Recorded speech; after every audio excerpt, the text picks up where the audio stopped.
ஸ்ரீ சிவசங்கரா தேவனே, ஸ்ரீ சிவசங்கரா தேவனே. Question from Govindan sir. ஒரு சுயம்வரத்திற்கு தற்செயலாக வந்திருந்த துறவியின் மீது ஆசைப்பட்டு அவனை மணப்பதில் உறுதியாக இருந்த இளவரசி அவனை துரத்தி கொண்டு காட்டிற்குள் சென்றபோது, எந்த நிலையிலும் உன்னை என்னால் ஏற்க இயலாது, நான் இறைவழி நடப்பவன் என்று உறுதியாகச் சொன்ன அந்த துறவி இளவரசியை தேடி அவள் பின்னால் சென்ற மன்னன் அவனது மந்திரி பொழுது சாய்ந்து விட்டபடியால் காட்டில் ஒரு மரத்தடியின் கீழ் தங்கியிருந்த போது அவர்கள் மூட்டிய நெருப்பில் தாமே விழுந்து அவர்களுக்கு உணவான ஒரு பறவை குடும்பத்தின் இல்லற தர்மம். உலக சுகங்களை எல்லாம் துறந்துவிட்டு இறைவனை தேடிச் செல்லும் துறவியின் வாழ்க்கை உயர்ந்ததா, அல்லது உலகியல் கடமைகளையும் குடும்ப பொறுப்புகளையும் ஒழுங்காக செய்துவிட்டு தர்ம நெறிகளோடு வாழும் ஒரு இல்லறத்தான் வாழ்க்கை சிறந்ததா, இல்லை இரண்டுமே அவரவர் வழியில் மிக உயர்ந்தவைதானா? துறவார் துறந்தார் போல் நடிப்பார், வஞ்சித்து வாழ்வாரின் வன்கணாளரில் என்பது திருக்குறள். அதாவது எதையும் அவன் ரெனௌன்ஸ் பண்ணவே இல்லை. ஆனால் பெரிய தாடி வச்சுன்னு கையில் வாத்து வட்ட குச்சி வச்சுன்னுட்டு ஜடாமுடியெல்லாம் வச்சுன்னு தான் பெரிய சாமியார்ன்ற மாதிரி ஏமாத்துறவன் இருக்கான் இல்லையா, அவனோட ஃப்ராடு உலகத்திலே இல்லை அப்படின்னு வள்ளுவர் சொல்கிறார். இன்னொரு இடத்துல சொல்கிறார், இல்வாழ்வான் என்பான் இயல்புடைய மூவர்க்கும் நல்லாற்றின் என்ற துணை. யார் குடும்பத்தில் இருந்துக்கிட்டு தன்னுடைய வாழ்க்கையை நடத்துகிறானோ அவன் தன்னுடைய பித்திருக்களுக்கு திவசம் காரியமெல்லாம் பண்ணுறதுனாலையும், உலகத்தில் ஆன்மீகத்துக்காக கடவுளை தேடி அலைகிறவங்கெல்லாம் இவனை நம்பி தான் இருக்காங்க சாப்பாட்டுக்குங்கிற மாதிரி, துறவிகள் இவங்களுக்கெல்லாம் ஹெல்ப் பண்ணுறாங்கிறதுனாலையும், வைஷ்ணவத்தில் ஒரு குடும்பத்தில் இருந்து குழந்தை குட்டியெல்லாம் பெற்றப்புறம் தான் அவங்கள ஜீயராக மாற்றுவாங்க, இல்லைன்னா மாற்றவே மாட்டாங்க. என்ன கேட்டால் அது நல்லது. இல்லைன்னா ஒரு 12 வயசில் வேத பாடசாலையில் ஒரு பிராமண பையனை கூப்பிட்டு அவனை திடீர்னு சங்கராச்சாரியான்னு சொல்லிவிட்டு அந்த நார்மலாக அந்த ஏஜுக்கு பின்னால் வரக்கூடிய விஷயங்கள் இருக்குது இல்லையா, அதெல்லாம் அவனை பாதிக்கும் இல்லையா. மக்களுக்கு சந்நியாசம்னா ஏதோ ஒரு பெரிய மித்தில் இருக்கிறாங்க. What is so great about சந்நியாசம்? சித்தார்த்தனாக இருந்தவர் கல்யாணம் ஆயிடுச்சு, பையன் இருந்தான். அவர் அவ்வளோ பெரிய புத்தராக மாறி ஒரு மதத்தையே ஸ்தாபிக்கலையா. ராமானுஜர் கல்யாணம் ஆயிடுச்சு. அவர் இன்றைக்கி பெரிய வைஷ்ணவத்தில் பெரிய நிலையில் இல்லையா, அவர் கடவுளுக்கு இணையாக அவரையும் வச்சு கும்பிட்றவங்கலாம் இருக்காங்க இல்லையா, ஆச்சாரியன் என்ற முறையில். அப்போ கல்யாணங்கிறது ஒருத்தனுடைய ஆன்மீக சாதனைக்கு தடையான விஷயம் அல்ல. இது ஒரு மித்து. இவங்கெல்லாம் ஏதோ கவ்வினம் கட்டின்னு கையில் குச்சி வச்சுன்னு வேஷம் போட்டு இருந்தாக்கா பெரிய சன்னியாசி ஆகிட்டோன்னு நினைக்கிறாங்க இல்லையா, அது தப்பு. அதனால் உலகத்தில் நீங்கள் யாரெல்லாம் பெரிய நிலைகளை அடைஞ்சாங்களோ அவங்களுடைய வாழ்க்கையில் நடந்த பல்வேறு நிகழ்ச்சிகளை பார்த்தீங்கன்னா உங்களுக்கு தெரியும். எவ்வளோ பேர், இப்போது நான் கூட தான் கல்யாணம் ஆயிடுச்சு எனக்கு. And I was a happy go lucky guy from my 19th year to until the death experience realizationலாம் வர்ற வரைக்கும். And it no way stop me from growing spiritually. ஆன்மீகத்தில் பெரிய நிலைகளை தொடுவதற்கு எனக்கு அது தடையாக இருந்ததே இல்லை. அதனால் நீங்கள் சொல்லுகிற இந்த கல்யாணம், குழந்தை குட்டி, இதெல்லாம் உடல் சம்பந்தப்பட்ட விஷயங்கள். ஆன்மீகம் என்பது ஆத்மா சம்பந்தப்பட்ட விஷயம். ஆத்மா என்பது ஒரு ஃபயர், ஒரு ஜோதி நமக்குள்ளே இருக்காது. அது கண்டெய்னர் தான் இந்த உடம்புன்றது. நாம் இந்த சாப்பிட்றது, சாணி போடுறது, ஒன்றுக்கு போகிறது, மூக்கில் சளி வர்றது, இதெல்லாம் ஒரு பெரிய அட்ரிபியூட்டுன்னு நினச்சிட்டு இருக்கோம் சன்னியாசத்துக்கு. சன்னியாசத்துக்கு அதெல்லாம் தேவையே இல்லை. அதனால் துறவார் துறந்தார் போல் நடிப்பாராக இருக்கிறத விட இல்வாழ்வான் என்பான் இயல்புடைய மூவருக்கும் நல்லாற்றின் என்ற துணையாக இருக்கிறது தான் நல்லது. ஆனால் அதுக்கு சில தர்மங்கள் இருக்குது. இருந்தோம்பி இல்வாழ்வதெல்லாம் விருந்தோம்பி வேளாண்மை செய்தல் பொருட்டு. ஒருத்தன் குடும்பத்தில் இருக்கான்னா வர எல்லாரையும் வரவேற்று சாப்பிட்றீங்களான்னு கேட்டுட்டு அவங்களுக்கு தான தர்மங்கள் செய்துக்கிட்டு வாழணும். விருந்து ஓம்பி நல்விருந்து ஓம்பி வருவிருந்து பார்த்திருப்பான். இப்போ தான் ஒரு விருந்தாளி போயிருப்பானா, இவன் கேட்டில் நின்றுட்டு வேறு யாருன்னா வரமாட்டாங்களான்னு பார்த்துட்டு இருப்பானா. நல்விருந்து வானத்தவருக்கு, அவன் தேவர்களுக்கு மிக உகப்பானவன் அப்படின்னு.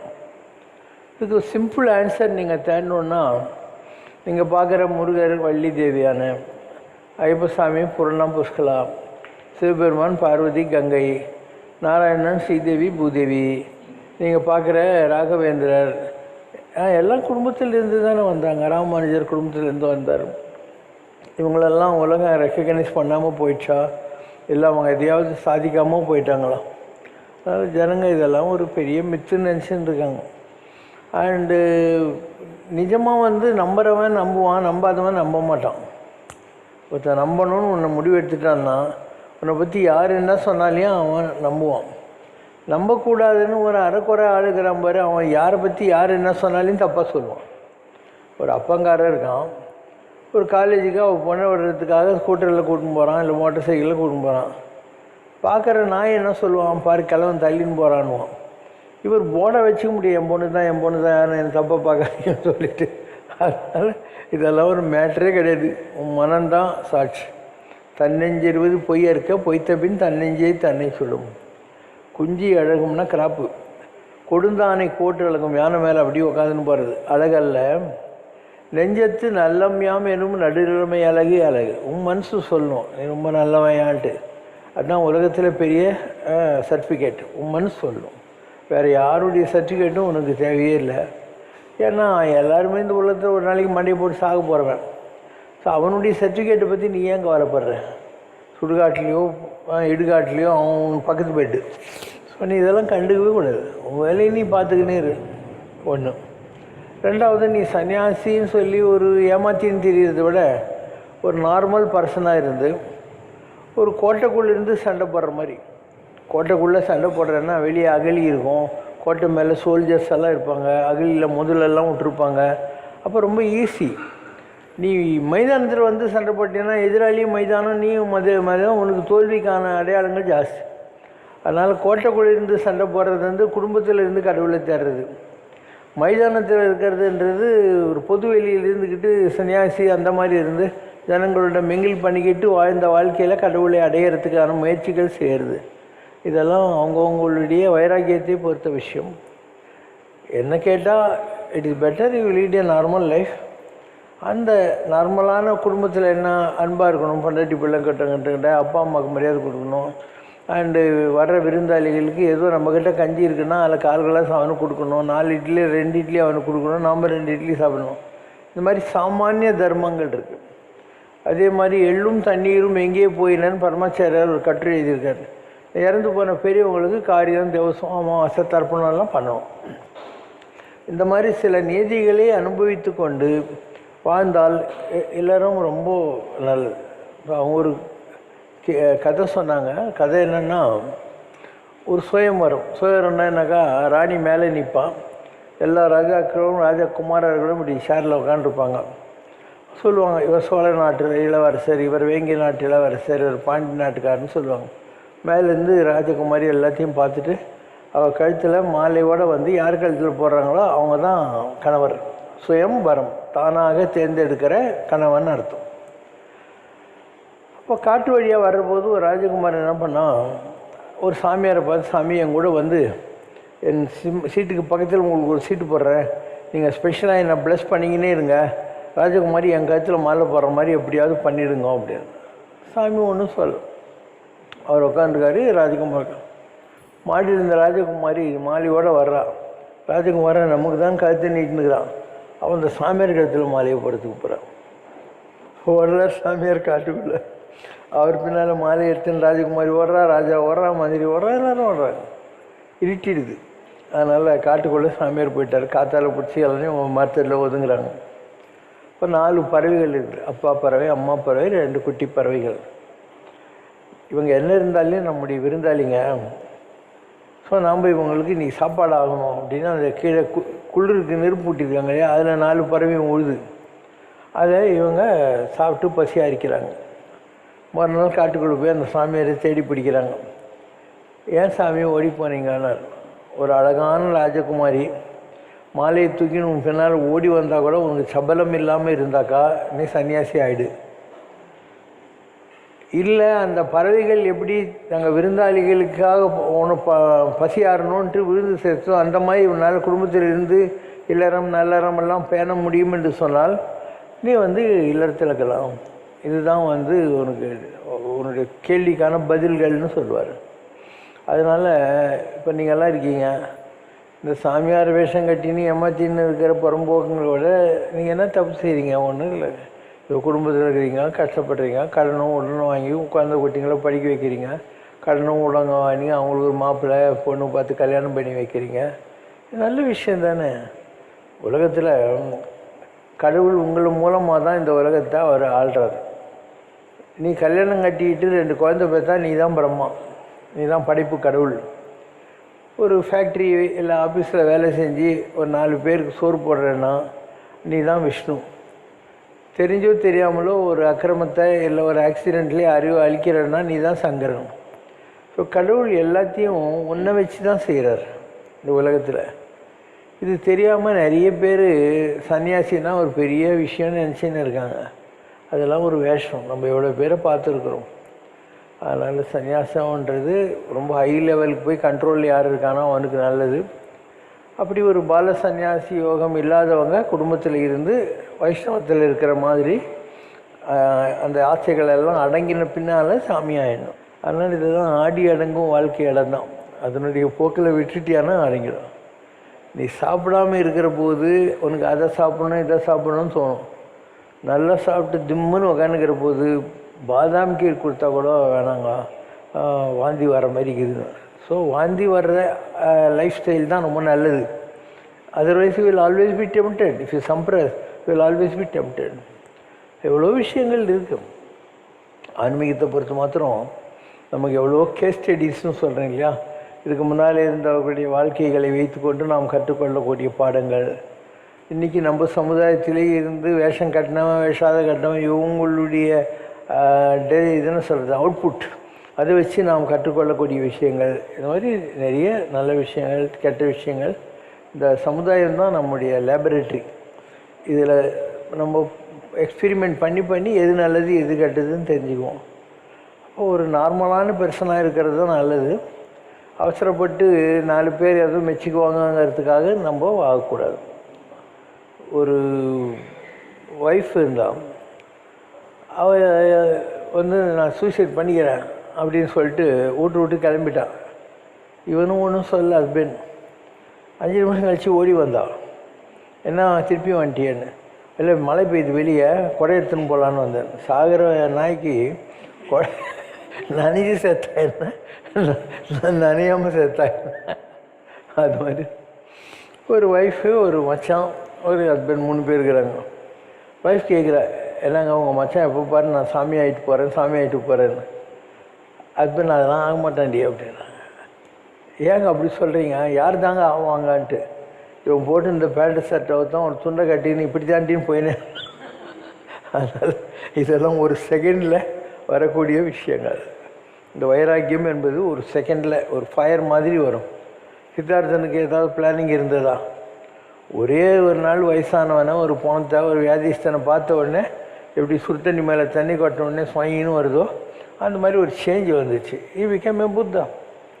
அந்த மாதிரி தான் வாழ்க்கையில் ஏதோ ஒரு பாயிண்ட் வரணும். பட்டினத்தார் இருந்தார். அவர் சோழராஜாவோட பணக்காரர். அவருடைய வீட்டில் இருந்த முத்துப்பந்தல் சோழராஜா பொறாமையில் எரிக்கிறான். மறுநாள் காத்தால மாணிக்கப்பந்தல் போடுறாரு. அவ்வளோ பணக்காரர், ராஜாவோட பெரிய பணக்காரர் அவர். ஒரு நாள் அவருக்கு மகனாக வந்தவன் கப்பலில் சாணி வரட்டி எடுத்துன்னு வரான். நாட்டுக்கோட்டை நகரத்தார் வம்சத்தில் சாணி வரட்டி வாங்கின்னு வரத்துக்காக கப்பல் வியாபாரத்தில் போனேன் அப்படின்றாரு. ஒரு சாணி வரட்டி போடுறாரு கீழே கோவத்தில். அதுலேருந்து முத்து மாணிக்கெல்லாம் வருது. அப்போது பையன் சொல்கிறான், திருடங்க கிட்டேருந்து காப்பாற்றுறதுக்காக சாணியில் ஒழிச்சு வச்சு கொண்டாந்தம்பா அப்படின்றான். டாயின்னு மறைஞ்சிடறான். அங்கே ஒரு உலகுது. காதற்ற ஊசியும் வாராது காணும் கடைவெளிக்கே. காது அருந்து போகிறோம், ஒரு ஊசி கூட செத்து போகிற போதும் கூட வரப்போகிறது இல்லைன்னு. அவ்வளோதான். எல்லாத்தையும் விட்டு எங்கள் அம்மா கொல்லி வைக்காமல் போக மாட்டேன்னு ஒரு மரத்தரில் போய் உட்காந்துக்கிறாரு. இந்த சோழராஜா வரான். சாமி உங்களுக்கு என்ன ஆச்சு? சபையில் அப்படி கம்பீரமாக நிற்பீங்களே, இந்த மாதிரி பரதேசியாக இன்றைக்கி துண்டு கட்டின்னு உட்காந்துக்கிறீங்களே. அவர் சொல்லார், முன்பு நீவீர் அமர யாம் நிற்க, இன்றோ யாம் அமர நீவி நிற்க, இதுவே யாம் பெரும் ஆனந்தம்னார். முதல்ல எவ்வளோ தான் பணக்காரனாக இருந்தாலும் நீ தான் உட்காந்து இருப்பேன், சிம்மாசனத்தெல்லாம் நின்றுன்னு இருப்பேன். இன்றைக்கி பாரு நான் மரத்தரில் உட்காந்து இருக்கேன், நீ நின்றுருக்க, இதுதான் எனக்கு கிடைச்ச ஆனந்தம் அப்படின்னு. இதே மாதிரி ஒரு நிகழ்ச்சி என் வாழ்க்கையில் கூட நினச்சி, நான் 1983 கோயிலெலாம் கட்டி 84 ஜனவரி 26 டெத் எக்ஸ்பீரியன்ஸ் எல்லாம் இது மாதிரிலாம் பல அனுபவங்கள்லாம் வந்துச்சு வாழ்க்கையில். அப்போ என்னுடைய பழைய பாஸ், நான் 1968 78 வரைக்கும் ஒரு நார்த் இந்தியன் கம்பெனியில் ரீஜனல் மேனேஜராக இருந்தேன். அவர் என்ன பார்க்க வந்திருந்தார், பாம்பேலேருந்து வந்தார், சத்யபிரகாஷ் ஆரியான்னு பேர். நான் இருந்த ஆஃபீஸ்க்கு அவர் வந்தார். நீ எப்படிப்பட்ட ஆள்னு எனக்கு தெரியும், நீ சாமி ஆகிட்டேன்னா என்னால் நம்பவே முடியல அப்படின்னு சொன்னார். சொல்லிவிட்டு 3 கேள்வி கேட்குறேன், இதுக்கு நீ எனக்கு விட சொல்லிட்டேன்னா நீ நிஜமாக சாமி ஆகிட்டேன்னு நான் ஒத்துக்கிறேன் அப்படின்னாரு. சீக்கிரம் கேளுன்னு அவர் சொன்னார், நீ அப்படியெல்லாம் ஜாலியாக இருந்தாலும் இன்றைக்கி இந்த மாதிரி உக்காந்துட்டு எல்லாம் தேவையே இல்லைங்கிற மாதிரி இருக்கே, இதில் உனக்கு என்ன சந்தோஷம் கிடைக்கிது? நான் அதுதான் பட்டினத்தாருக்கு சொன்ன பதில் தான் அது. முதல்ல நீ பான்ஸு, நான் இப்போ சும்மா கண்டாலும் நீ என்கிட்ட எதிரில் வந்து உட்காந்து கேள்வி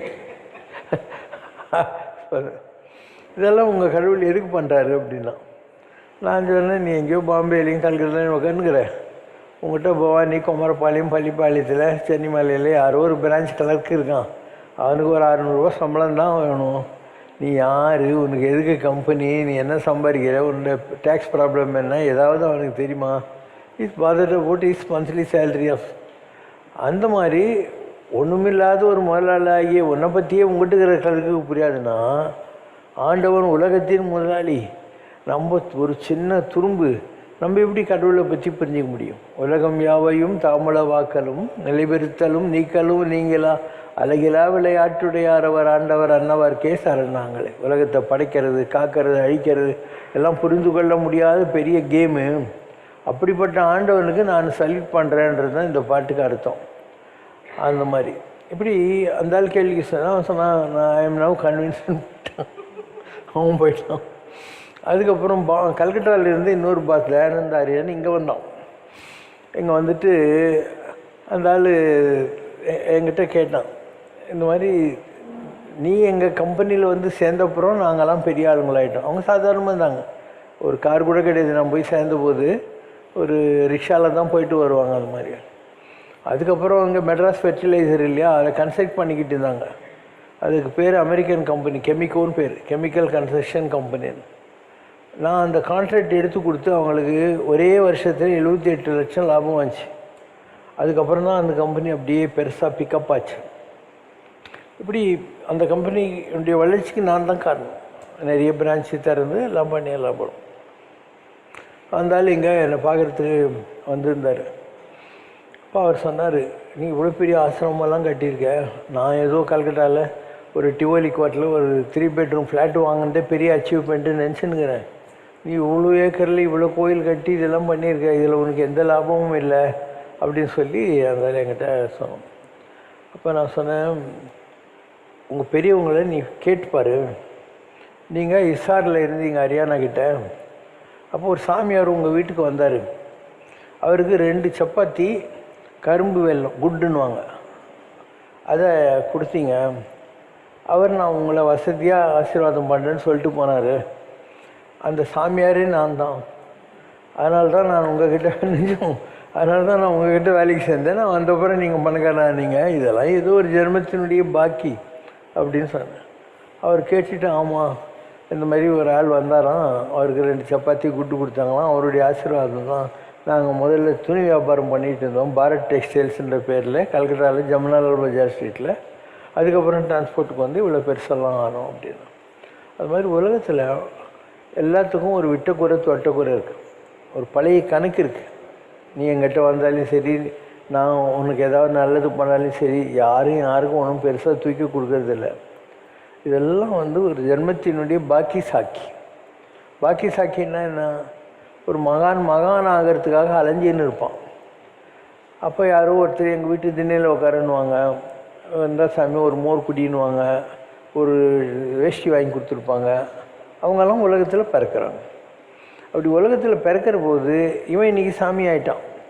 அதனால் ஞாபகம் வச்சுக்கிட்டு ஒவ்வொருத்தருக்கும் ஏதோ ஒரு நல்லது பண்ணால் தான் இவனே பேக்கப் பண்ண முடியும், இல்லைன்னா இவனுக்கு கர்மம் இருக்குது. நான் மகேந்திரகிரி மலைக்கெல்லாம் போயிட்டு வந்து கோடிசாமி கிட்ட சொன்னேன், சாமி நாங்கள்லாம் போயிட்டு வந்தேன்ட்டு. எனக்கும் அங்கெல்லாம் போகணும் தான், இந்த ஜனங்களுக்கு கொஞ்சம் பாக்கி சாக்கி பைசல் பண்ணிட்டு போகலான்னு உட்காந்துன்னு இருக்கிறேன் அப்படின்னு. அப்போ அவ்வளோ பெரிய கோடி மகான் கூட அங்கே ஏன் வெயிட்டிங் புறைப்பாளத்தில் அவருக்கு யாரோ ஹெல்ப் பண்ணாங்க இல்லையா, எல்லோரும் வரணும். அவர் பாட கச்சேரி சாமியாக இருந்தார், இப்படி தோத்தாபுரியாக இருந்தார், ராமகிருஷ்ணர் குருவா. அப்போல்லாம் யாரெல்லாம் இருந்தாங்களோ அவங்கெல்லாம் அவர்கிட்ட வந்து அவங்க மூலமாக இவர் அடைஞ்ச ஏதோ ஒரு லாபத்துக்கு இவர் அவங்களுக்கு நல்லது பண்ணால் தான் இவரே போக முடியும். இதுதான் கோடிசாமி சொல்கிற பாக்கி சாக்கின்ற ஒரு பாஷை. ஒரு கிராமத்தில் ஒரு நாயுடுவோ ரெட்டியாரோ மலையாரோ யாரோ இருப்பாங்க. அந்த ஊரில் நல்லா படிக்கிற ஒரு பையன் இருப்பான். டேய் எங்கள் வீட்டில் வந்து சாப்பிட்டு வாடா, நான் அவனுக்கு பீஸெல்லாம் கட்டிடுறேன், புக்கெல்லாம் வாங்கி கொடுக்குறேன், படித்து பெரிய ஆளாக வாடா அப்படின்னு. அவரும் படிச்சிடுவான், பெரிய ஆள் ஆகிடுவான், கலெக்டராக வந்து காரில் இறங்குவான். இந்த மொழியார் எல்லாராட்டும் பெட்டிஷன் கையில் வச்சுன்னு கலெக்டரை பார்க்கறதுக்கு நின்று இருப்பார். அவன் போய் உட்காந்து காலிங் பேல் அடிச்சு பியூனை கூப்பிட்டு, அங்கே பச்சை வேஷ்டி கட்டின்னு ஒருத்தர் இருப்பார், அவர் பேர் வேதாச்சலம் மொழியாரான்னு கேட்டுட்டு என்கிட்ட கூப்பிடுவானு. இவன் போய், சார் உங்கள் பேர் வேதாச்சலம் மொழியாரா, கூப்பிட்றாரு கலெக்டர்னு. எனக்கு ஒன்றும் புரியாது, நம்மளே எதுக்குலாம் கலெக்டர் கூப்பிட்றாரு அப்படின்னு. வந்தவொடனே கலெக்டர் எழுந்திரிச்சுன்னு, ஐயா வணக்கம், நல்லா இருக்கீங்களான்னு. இது ஒன்றும் புரியாது. நீங்கள் உட்காருங்கன்னு அவர் உட்காராரு. என்ன சாப்பிட்றீங்க? இவர் இன்னும், நான் தான் கலெக்டரு, உங்களுக்கு என்ன பெட்டிஷன் சொல்லுங்கள் அப்படின்னு.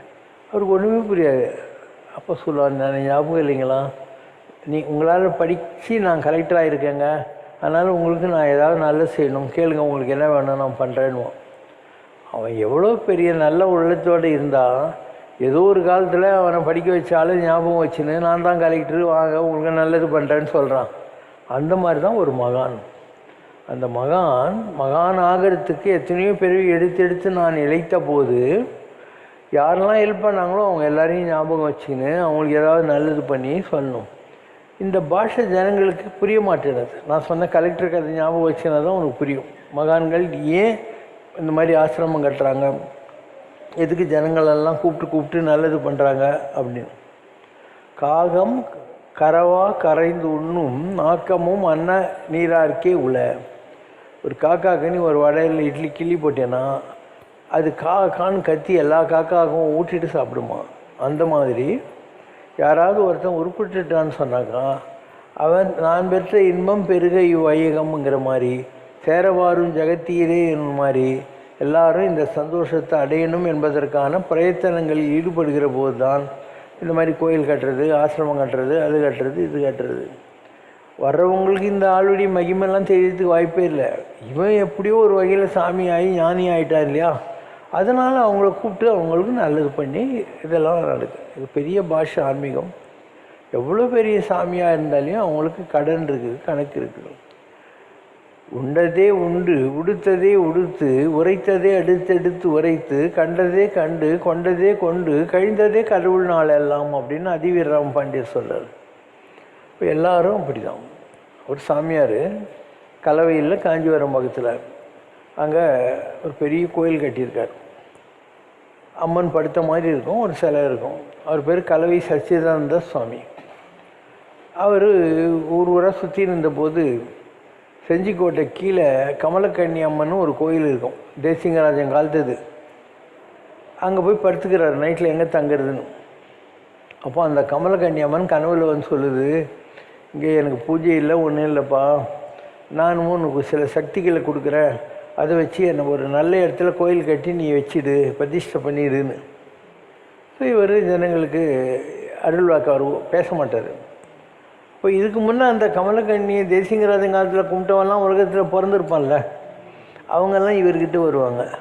இவர் அவங்களுக்கு ஒரு வாக்கு கொடுப்பார், ஏதோ சொல்லுவார், அது நடக்கும், அவன் பணம் கொடுப்பான். அப்படி தான் அந்த கலவை கோயில் கட்டி முடிச்சிருக்காங்க. அதே மாதிரி இப்போது நங்கநல்லூரில் ஒரு ராகவேந்திரான்னு ஒரு ஆள் ஜோசியர், அவர் சந்திரசேகர் பழைய பிரைம் மினிஸ்டர், அவர் அந்த கோயிலை கட்டின போது அதில் யாரை உட்கார வைக்கிறதுன்னு வரும். அப்போ வடநாட்டில் மலை மேலே இருந்து ஒரு சிவனுடைய எனர்ஜியை தான் இங்கே கொண்டாந்து உட்கார வச்சுருக்காங்க. இப்படி ஒவ்வொரு கோயிலுக்குள்ளே கூட ஏதோ ஒரு ஆர்கானிக் எனர்ஜி இருக்குது. அந்த எனர்ஜி என்ன பண்ணும், இந்த ஜனங்க பண்ணுற பூஜை அபிஷேகத்தெல்லாம் வாங்கிக்கின்னு அதுக்கப்புறம் அங்கே வர்ற ஜனங்களுக்கு ஒரு பிரான்ச் ஆஃபீஸ் ஆஃப் காட் மாதிரி நல்லது பண்ணிக்கிட்டு இருக்கோம். இதுதான் கோயில்களுடைய ரகசியம். All the temples have some energy. அது வேறு வேறு எனர்ஜி. நீ திருப்பதிக்கு போனால் இருக்கிற வெங்கடாஜலபதி வேறு, நுங்கம்பாக்கத்துலேயோ அண்ணா நகர்லேயோ இன்னொரு இடத்துலையோ இருக்கிற வெங்கடாஜலபதி கோயில்ன்றது வேறு. அங்கே இருக்கிறது கொங்கண சித்தர். மற்ற இடங்களில் யாரெல்லாம் அந்த வெங்கடாஜலபதி உபாசனை பண்ணி பெரிய நிலைகளை அடைஞ்சாங்களோ அவங்களுக்கு ஒரு போஸ்டிங் கொடுப்பாங்க. அந்த மாதிரி ஒரு கோயில் கட்டுற போது அந்த கோயிலை பொறுத்த மாத்திரம் அவங்க ஜனங்களுக்கு நல்லது பண்ண முடியும். ஆனால் 3 கோடி ரூபாய் வருமானம் வெங்கடாஜலபதிக்கு வருது, ஒரு நாளைக்கு இத்தனாயிரம் பேர் போகிறாங்க, எங்கள் நுங்கம்பாக்கம் கோயிலுக்கு ஏன் வரலன்னு நீ கேட்கக்கூடாது. அவங்கவுங்க எவ்வளோ பாடுபட்டாங்களோ அதுக்கேற்ற பொசிஷன், கலர்க்கா ஹெட்லருக்கா சூப்பரண்டண்ட்டா அசிஸ்டன்ட் மேனேஜரா எம்டியான்றது நீ எவ்வளோ பாடுபட்டியோ அதை வச்சுக்கிட்டு தான் உனக்கு வருது. அந்த மாதிரி எல்லா கோயிலுக்கும் கனெக்ஷன் இருக்குது, எல்லா விஷயங்களுக்கும் இருக்குது. நதிகள் அப்படி தான் வருது. அண்டு வெளிநாடு உள்நாடுன்னு இல்லை, இப்போ அமெரிக்காவில் போய் நிறைய கோயிலெலாம் கட்டியிருக்காங்க, லண்டனில் சில கோயிலெலாம் கட்டியிருக்காங்க, எல்லாம் பார்த்துன்னு இருக்கோம் இல்லையா. அந்த கோயில்களை பற்றி அங்கே இருக்கிற ஜனங்களுக்கு தெரியாமல் போகலாம். ஏன்னா வெளிநாட்டில் இருக்கிற நிறைய பேர் கோயிலை ரொம்ப பெரிய பக்தியெல்லாம் பார்க்குறதில்ல. அவங்களுக்கு ஒரு சோஷியலைசிங் சென்டர் அது. உலகம் பூரா நான் ட்ராவல் பண்ணியிருக்கேன், நான் போகாத இடமே இல்லை. ஆர்டிக் அண்டார்டிகா கூட போய் வந்திருக்கேன். அதனால் உங்களுக்கு தெரிஞ்ச உலகம் வேறு, நிஜமான உலகம் வேறு. நம்ம எவ்வளவோ நல்லாயிருக்கோம். நம்ம இந்தியாவில் ஏதோ ஒரு வகையில் நம்ம சாதாரணமாக இருந்தாலையும் நல்லா தான் இருக்கோம், நல்லா தான் சாப்பிட்டுன்னு இருக்கோம். ஸோ எல்லாம் பார்த்துட்டு தான் நம்ம வெளிநாடெல்லாம் வேஸ்ட்டுன்ற மாதிரி ஒரு முடிவுக்கே வந்துட்டோம். ஸோ உலகம் பூராவும் இன்றைக்கி ஒரு டென்ஷன் இருக்குது, அண்ட் வார் சுச்சுவேஷன் இருக்குது. இந்த வாரெலாம் இப்போத்துக்கு முடியாது. அமெரிக்கா வந்து ஒரு 1/3 தண்ணியில் அழிய போகுது கம்ப்ளீட்டாக. நிறைய ஃபாரஸ்ட் ஃபயர்ஸ் எல்லாம் வரப்போகுது. பல விஷயங்கள் உலகத்தில் மாறப்போகுது. அதனால் திருப்பியும் சொல்கிறேன், செல்வமும் இல்லை யாக்கையும் இல்லை. நீ தேடுற பணம், நீ தேடுற எதுவுமே நிற்க போகிறதில்ல. இதை கட்டிக்கிட்டு ஏன் உட்காந்துன்னு இருக்கீங்க? இருக்கிற வரைக்கும் ஏதோ சாப்பிட்டோமா நிம்மதியாக? இல்லை, நீங்கள்லாம் டெய்லி சூடாக சமைச்சி சாப்பிட்டுக்கிறீங்க. வெளி உலகம் தெரியாததுனால நீங்கள் ரொம்ப க்ரீனாக நினைக்கிறீங்க. Absurd, every thing is absurd.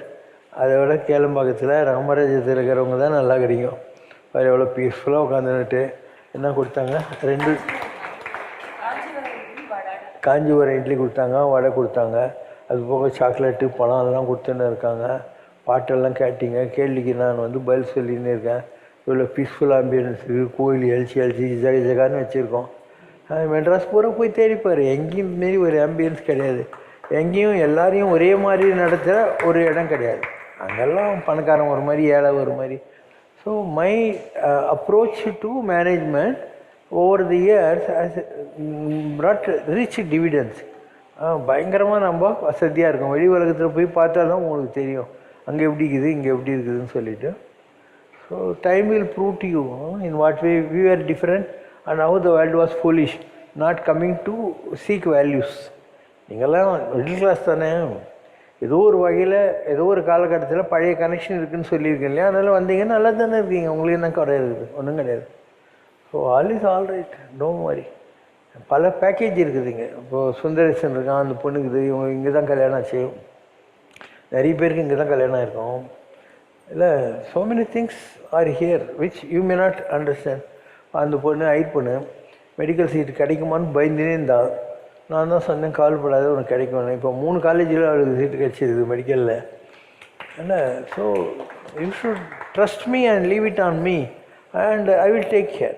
You should trust me and leave it on me. உனக்கு சொந்த மூலம் இருக்குதுன்னு நினச்சேன்னா நான் கண்டுக்க மாட்டேன். You have to exactly follow what I want you to two.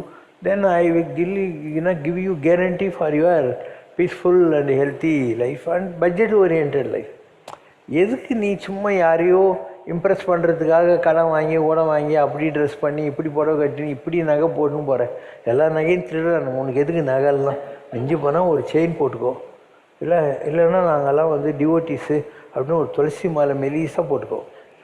ஒன்றும் ப்ராப்ளம் இல்லை. இப்போ இந்த பொண்ணுக்கு ரயிலுக்கு நான் தான் கல்யாணம் பண்ணி வச்சேன்.